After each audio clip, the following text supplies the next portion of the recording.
Hello guys, this is पूजा नेगी और स्वागत है आपका आपके यूट्यूब चैनल पर।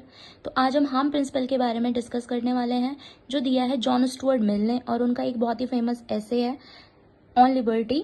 तो हार्म प्रिंसिपल के बारे में वो क्या कहते हैं, उनका एक कोटेशन है जिसमें वो कहते हैं कि अगर आपको किसी भी इंडिविजुअल के ऊपर कोई कांस्टेंट लगाने हैं, कोई भी कांस्टेंट लगाने हैं, तो उसके लिए आपको पूरी फ्रीडम दी जाएगी।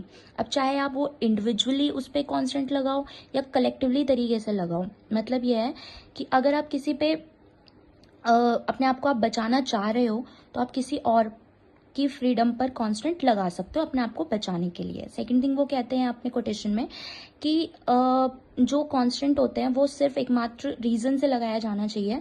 अगर आपको सामने से कोई खतरा हो तो आप कांस्टेंट लगा सकते हो, यानी आप किसी पे भी प्रतिबंध लगा सकते हो।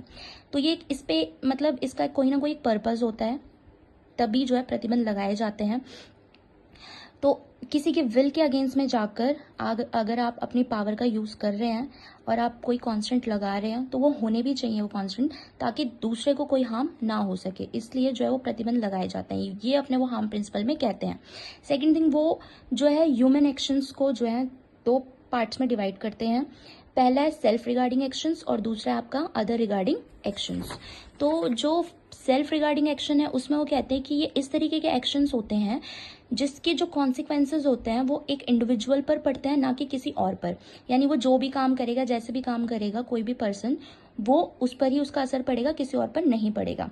और यहाँ पर स्टेट की अगर हम बात करें तो ये जो है इसमें स्टेट का किसी भी तरीके का कोई इंटरफेयर नहीं होना चाहिए। एक्सटर्नल तरीके से जो अथॉरिटी होती है उसका किसी भी तरीके से यहाँ पे इंटरफेयर नहीं होना चाहिए, क्योंकि वो अपने अकॉर्डिंग इसमें काम करता है। तो ये हो गया आपका सेल्फ रिगार्डिंग। और सेकंड है इनका अदर रिगार्डिंग एक्शंस।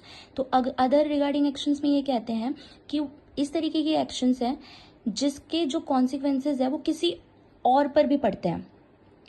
तो यहाँ पर पॉसिबिलिटी है कि एक्सटर्नल तरीके से इंटरफेरेंस होता है, स्टेट का इंटरफेरेंस होता है, क्योंकि इस पर जो है सिर्फ एक इंडिविजुअल की बात नहीं होती है, बल्कि इसमें सभी जो अदर्स और लोग हैं उसका भी कहीं ना कहीं लोगों पर असर पड़ता है।